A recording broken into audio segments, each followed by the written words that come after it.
नमस्कार, आप देख रहे हैं इस वक्त न्यूज़ बकेट और हमारी टीम पहुंच चुकी है रोहनिया विधानसभा के दरेखू गांव में। और यहां का माहौल आपको देखकर लगेगा कि किसी बड़े नेता के घर हम इस वक्त मौजूद हैं, लेकिन ऐसा नहीं है।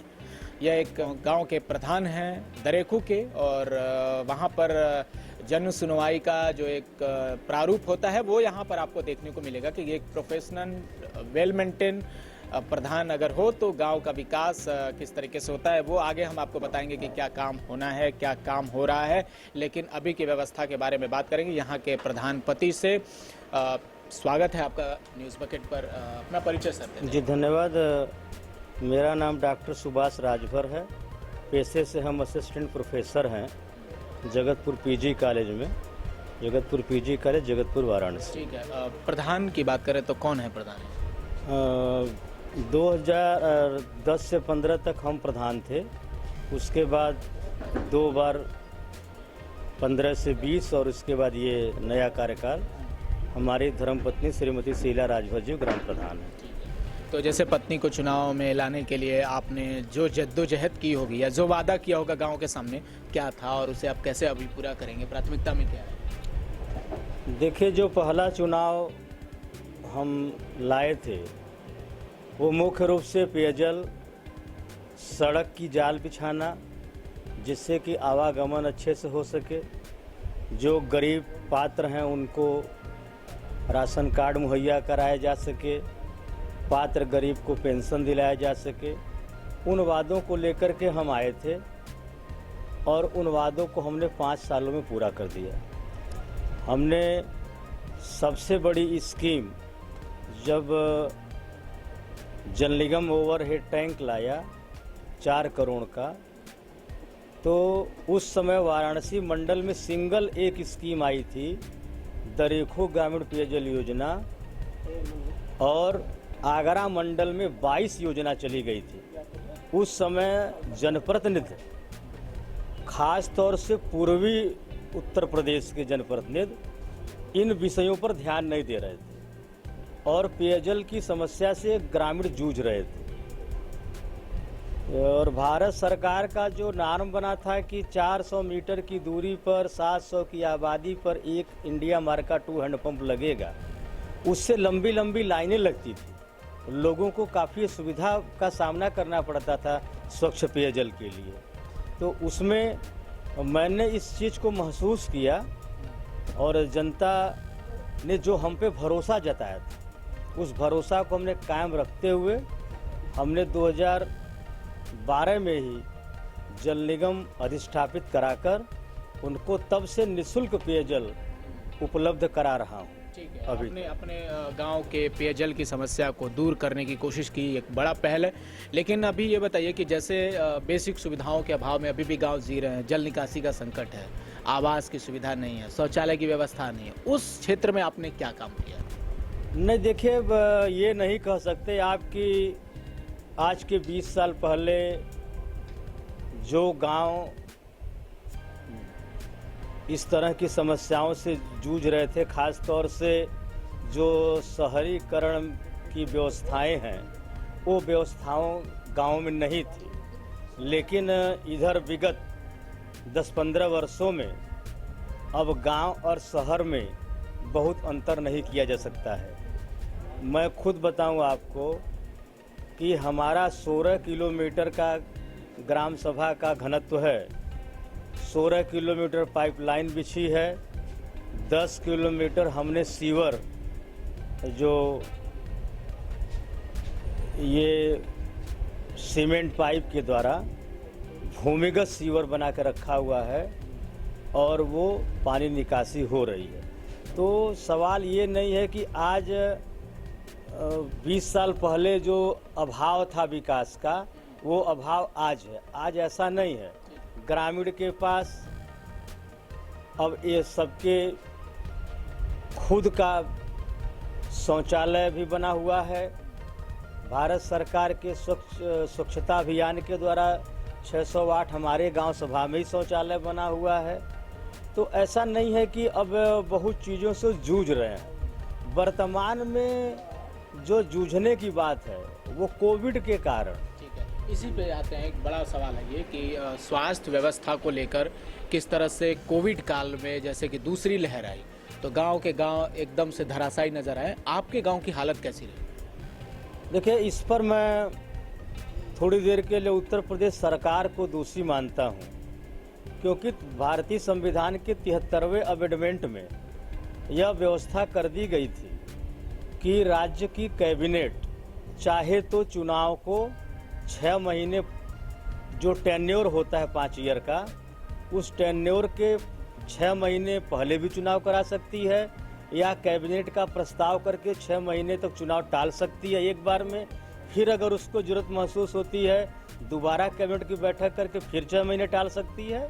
तो उस समय जो हमारे वरिष्ठ वैज्ञानिक स्वास्थ्य मंत्रालय भारत सरकार कह रहा था कि कोविड का सेकेंड फेज आने वाला है और अप्रैल में अपने पीक पर होगा, ऐसे समय में माननीय मुख्यमंत्री जी द्वारा प्रपोजल भेज करके जो यूपी इलेक्शन कमीशन है जो चुनाव अप्रैल में कराने का निर्णय लिया, वो निर्णय ग्रामीणों के लिए बहुत घातक सिद्ध हुआ। मैनेजमेंट के स्तर पर सरकार का रवैया कैसा रहा?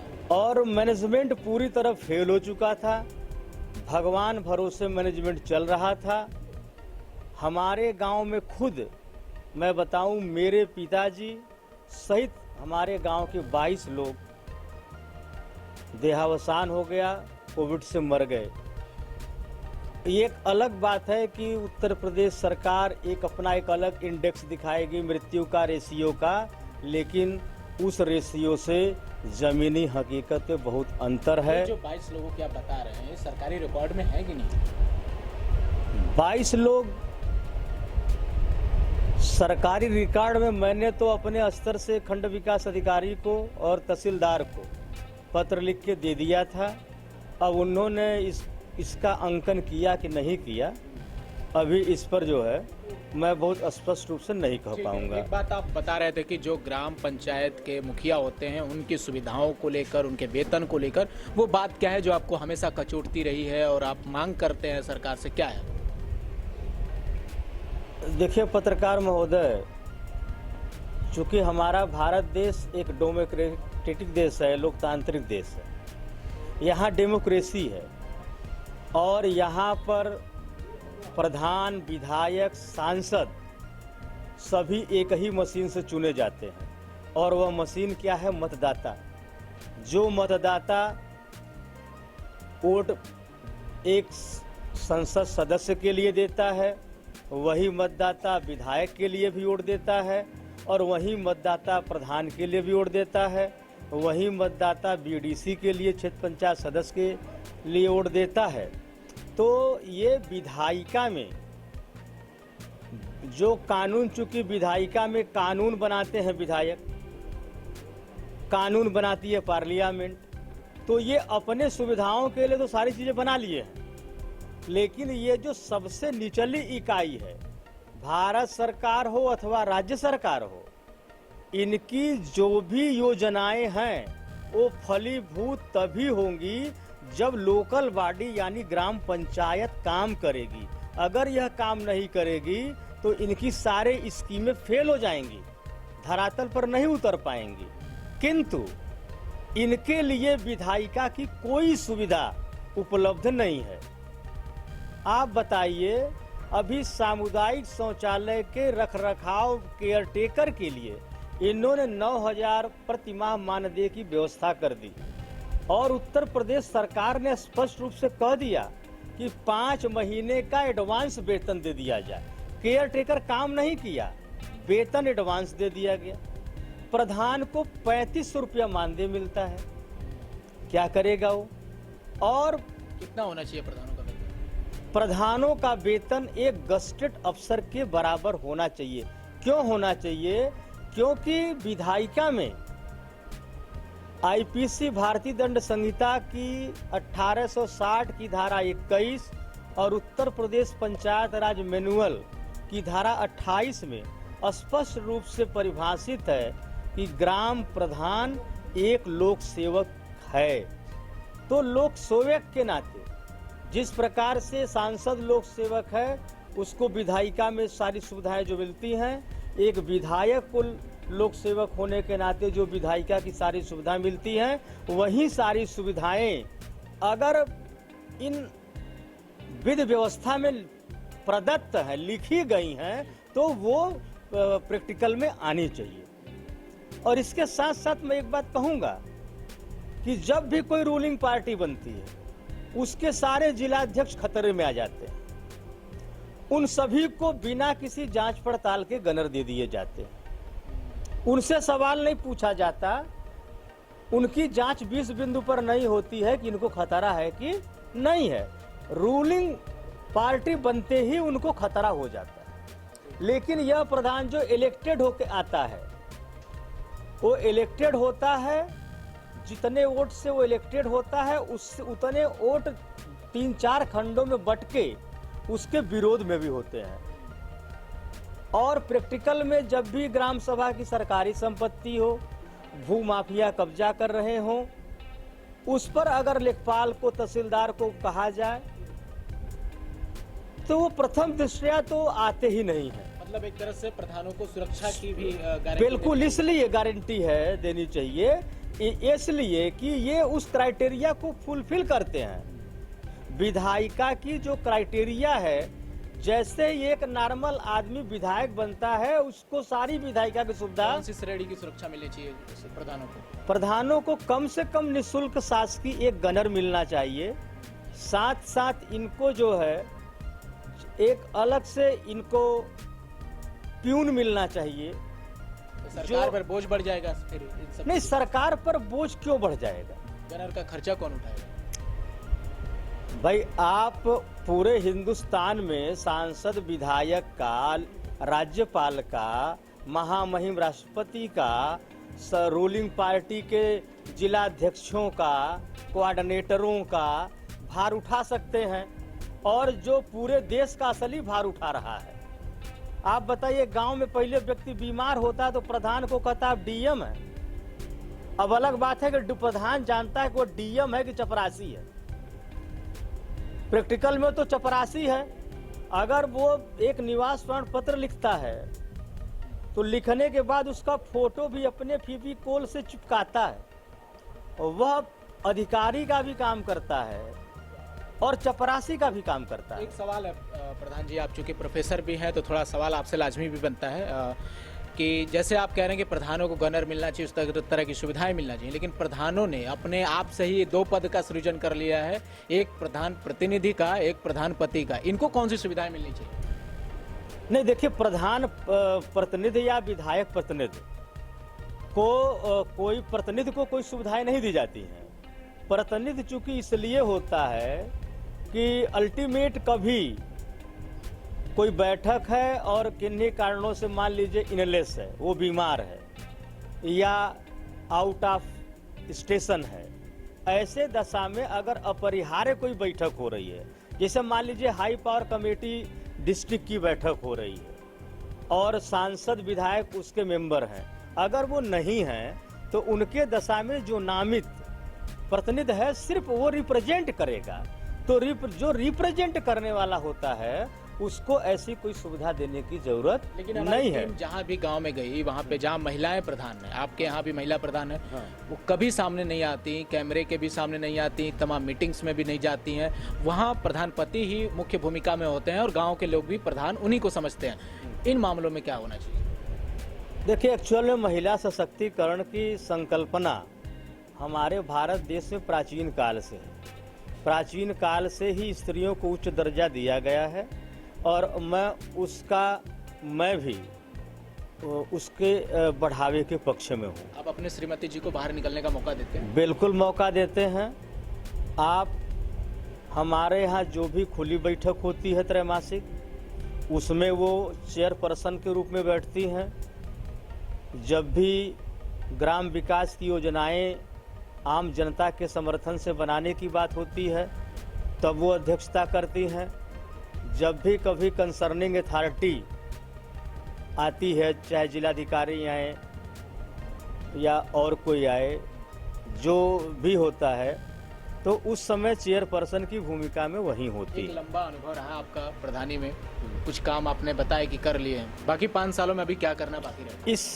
इस साल का मेरा जो वादा रहा अपने जनता से कि 150 साल से हमारे गांव सभा का चकबंदी नहीं हुआ है, कंसोलिडेशन नहीं हुआ है। कंसोलिडेशन न होने के कारण किसानों के बीच में काफ़ी शेयर को लेकर झगड़ा है। एक इस समस्या का निपटारा करना, दूसरा हमारा गांव चूँकि शहर से सिर्फ 10 किलोमीटर की दूरी पर है, इस समय भूमाफियाओं और अवैध कॉलोनाइजरों का नज़र हमारे गांव पर है। आज के तारीख में बीडीए ने यहाँ 50 बीघा जमीन को बाउंड्री अवैध कॉलोनियों को ध्वस्त किया है मेरे कहने पर। तब भी वो फिर से रिगुलेशन करना शुरू कर देते हैं। तो ऐसे में क्या है कि परिवार में किसी एक सदस्य को उठाते हैं लालच दे करके और जाके ज़मीन क्रय कर लेते हैं। जैसे मैं घटना बताऊं आपको, हमारे गांव में कुर्मी समाज, कुर्मी एक जात है जिन्हें पटेल टाइटल में, हमारे यहाँ सबसे ज़्यादा जनसंख्या उनकी है और वो भूमिधर भी है।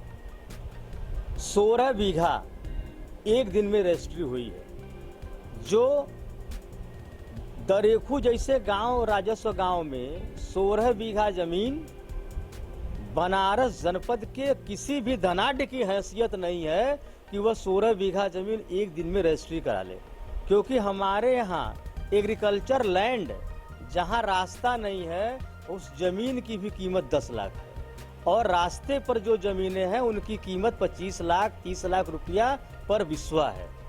लेकिन झगड़े का लाभ उठा करके, चकबंदी न होने के कारण एक एक खतौनी खातों में 100 150 लोग जो नाम है उसका लाभ उठा करके ये अवैध कॉलोनाइजर भूमाफिया उसका लाभ उठाते हैं। जिस जमीन की वैल्यू 5 लाख है उसका 20,000 रुपया वैल्यू लगा करके जमीन को खरीद ले रहे हैं और विवाद का कारण बनता जा रहा है। गांव की समस्या रही। एक पॉलिटिकल सवाल आपसे करते हैं। नहीं, इसमें थोड़ा सा मैं और स्पष्ट कर दूं कि चकबंदी क्यों जरूरी है और ये हमारे गांव की सब जनता की सबसे बड़ी मांग है। इसमें 2 फायदे हैं। एक तो जो हमारे किसानों के आपसी शेयर के झगड़े हैं, अंश के जो विवाद हैं उनका निराकरण हो जाएगा। दूसरा, चकमार्ग बन जाएंगे जिनसे जो आबादी की घनत्व बढ़ गई है, अब उनको बाहर निकल के घर मकान बनाने हैं, वो बनाएंगे। और यदि उनको आवश्यकता पड़ी अपनी जमीन बेचने की तो उनके चक पर चकमार्ग होगा, कोई शहर का व्यक्ति लेने वाला होगा तो बीच में दलाल नहीं होगा, किसान और लेने वाला होगा, दलाली बंद हो जाएगी, सही तरीके से जमीन का क्रय विक्रय हो जाएगा। और भूमिहीनों को भी जो जमीनें 2% कटौती होंगी और 700 एकड़ भूमि जो स्टेट प्रॉपर्टी लैंड जो यहाँ के भूमाफियाओं ने कब्जा कर रखा है वो भी निकल जाएगी। तो यहाँ भूमिहीनों को भी भूमिधर बना दिया जाएगा। यही मेरा मकसद है। आखिरी और चाहेंगे कि इसमें आप थोड़ा सा छोटा जवाब रखें। पॉलिटिकल सवाल है कि जैसे आप जिस समाज से आते हैं उसी समाज को लेकर अभी बहुत सारा खींचातानी चल रहा है। ओम प्रकाश राजभर जी कहते हैं कि राजभर समाज को एकत्रित करने में, महाराजा सुहेल देव को एक पहचान दिलाने में उन्होंने बड़ी भूमिका अदा की है। क्या लगता है आपको कि उनकी राजनीति यूपी में कोई नया गुल खिला पाएगी? जैसे वो सरकार बनाने की बात करें तो क्या बना पाएंगे, या आप लोगों का पूरा नजरिया कैसा है इस चीज को लेकर? देखिए, ये थोड़ा एक आपने अलग सवाल किया है, ये पॉलिटिकल सवाल है। पहली बात तो ये है कि ओम प्रकाश राजभर जी के नाते सुहेल देव जी को लोग नहीं जानते। ओम प्रकाश राजभर बहुजन समाज पार्टी से राजनीति करना शुरू किए। ओम प्रकाश राजभर बहुजन समाज पार्टी से जिला पंचायत 2 बार मेंबर रहे और उनको बनारस जनपद के पूर्व में जो कोलसला विधानसभा था वहाँ से टिकट दिलाया गया था और वो बहुत कम अंतर 2000 कुछ वोटों से चुनाव हार गए थे। और उस समय वो बहुजन समाज पार्टी के बनारस के जिला अध्यक्ष भी थे। बहुजन समाज पार्टी ने ही, जो बहुजन के महानायक थे, खास बहुजन का तात्पर्य है ओबीसी और एससी एसटी क्लास से। इनके जो महापुरुष थे इनको दबा दिया गया था, इनको प्रकाश में नहीं लाया गया था। उसी क्रम में महाराजा सुहेलदेव राजभर भी थे, लेकिन बहुजन समाज पार्टी के संस्थापक कांशीराम जी ने विदेशों से तमाम पुस्तकें ला करके ऐसे महापुरुषों के बारे में वो स्वयं बताए, तब जा करके ये, नहीं तो पहले जैसे मेरा नाम सिर्फ सुभाष चंद्र, लेकिन उस समय तक लोग नहीं जानते थे कि महाराजा सुहेलदेव राजभर कोई चीज है, नहीं जानते थे। तो जब बसपा बनी, इस तरीके के लिटरेचर आए, डिस्ट्रिक्ट वाइज जो गजट बने हुए हैं उसको चेक किया गया, उसको पढ़ा गया, तो ये चीजें लोग जाने और कालांतर में फिर वो अपना दल में आए। राजनीतिक देखिए, जो राजनीति में जो आता है वो महत्वाकांक्षी होता है, उसको एन केन प्रकारेण सत्ता में भागीदारी चाहती है। ये जो सुहेलदेव की एक राजनीति कर रहे हैं ओम प्रकाश राजभर, वो केवल महत्वाकांक्षा के लिए सरकार बनाने, ये तो निश्चित रूप से, ये मात्र ओम प्रकाश राजभर ही नहीं, सारे राजनीतिक पार्टियां जिन भी महापुरुषों को अपने मैनिफेस्टो में या अपने इस रणनीति में लाते हैं, जैसे वर्तमान भारतीय जनता पार्टी राष्ट्रवाद और भगवान श्री राम को लेके आई, तो उसके सहारे वोट लेना चाहिए।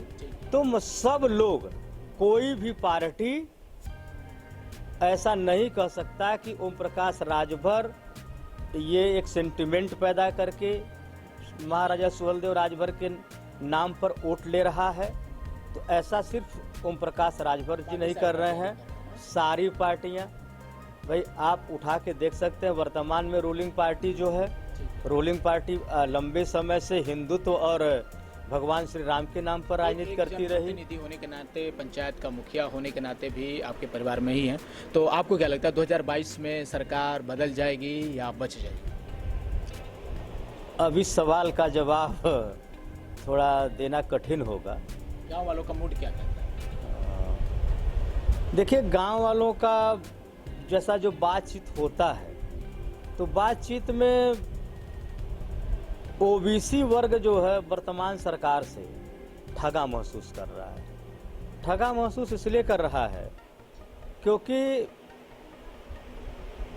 इनको पोर्टफोलियो तो दिया गया है पर पावर नहीं दिया गया है। जैसे अभी आपको मैं एक उदाहरण दूं, संतोष गंगवार 11 बार से सांसद हैं। अटल बिहारी वाजपेयी जी जैसे प्रधानमंत्री के कार्यकाल में भी वो मंत्री रहे हैं, लेकिन उन्हें आज भी राज्य मंत्री का दर्जा मिला है। वो बैकवर्ड लीडर है। स्मृति ईरानी जो लोग सांसद नहीं बनी थी, पहली दफा राहुल गांधी से हार गई थी। तो सांसद, मैं पूरी बात सुन लीजिए, अगर आपने राजनीति की बात की है तो मैं उस पर पूरा जवाब लीजिए। आप देखिए, फिर आप भाजपाई नहीं, भाजपाई मत बनिए फिर इस जगह पर। भाजपा नहीं, मैं बताना चाह रहा हूँ इसलिए भाई, मैं कंपैरिजन कर रहा हूँ।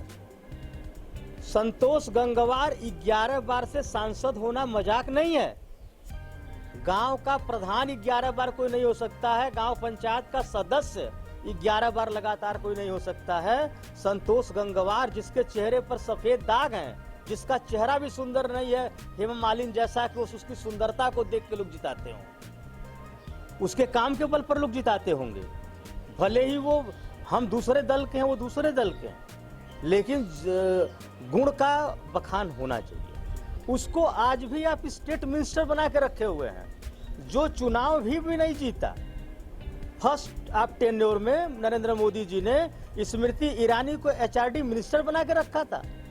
एचआरडी मिनिस्टर का मतलब समझते हैं? मानव संसाधन मंत्रालय, जिसके अंदर पूरे यूनिवर्सिटीज आते हैं, जिनके अंदर बड़े बड़े कुलपति आते हैं, उनको वो सिखाने पढ़ाने के लिए वो उनकी डिग्री क्या है?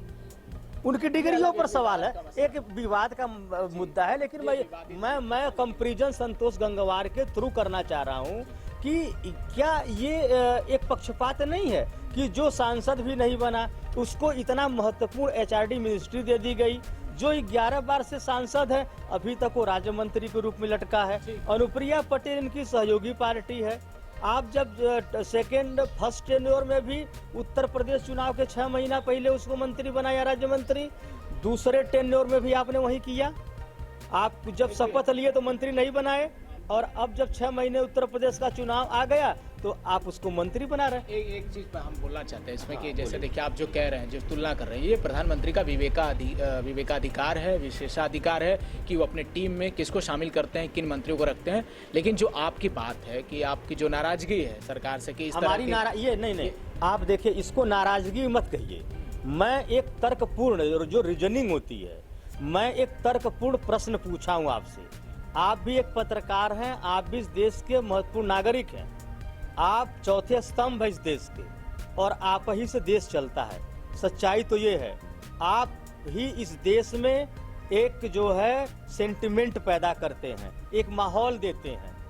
ये पत्रकारिता, ये ब्रांडिंग है। हमारा सवाल छूट गया, हमारा सवाल प्रोफेसर साहब छूट गया कि 2022 में सरकार बचेगी या जाएगी। ये सवाल पे आप जवाब नहीं दे। अब ये सवाल अभी इस पर जवाब नहीं देना चाहेंगे। समय लगेगा इस पे जवाब। हाँ, आप ही देखना चाहते हैं। देखना चाहते हैं। बहुत बहुत शुक्रिया हमसे बातचीत करने। जी धन्यवाद।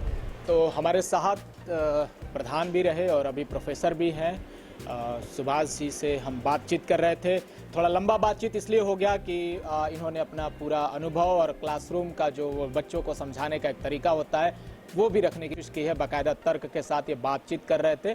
थोड़ी सी असहमति जताने पर भाजपाई होने का तमगा भी जरूर देने की कोशिश की इन्होंने, लेकिन प्रधानों के पक्ष में जब ये बोल रहे थे तो इन्हें लगता है कि उन्हें गजेटेड ऑफिसर के तौर पर मान्यता मिलनी चाहिए, उतना वेतन मिलना चाहिए और गनर की भी सुविधा मिलनी चाहिए। आप तय करें कि क्या प्रधानों की इस तरह की सुविधाएं लेनी है, उनको जरूरत है या नहीं। ऐसी तमाम खबरों से न्यूज बकेट आपको लगातार अवगत कराता रहेगा। तब तक के लिए आप हमारे साथ बने रहिएगा, देखते रहिए न्यूज बकेट। बहुत बहुत शुक्रिया। पेश है न्यूज बकेट हिंदी मासिक पत्रिका। पढ़ें इस महीने की पूरी खबर विस्तार से हमारे न्यूज बकेट की मैगजीन में। हमारी ई मैगजीन को मुफ्त में पढ़ने के लिए अभी लॉगिन करें www.newsbucket.in पर। इसके अलावा रोज की ताज़ा खबरों के लिए हमारे YouTube चैनल को तुरंत सब्सक्राइब करें।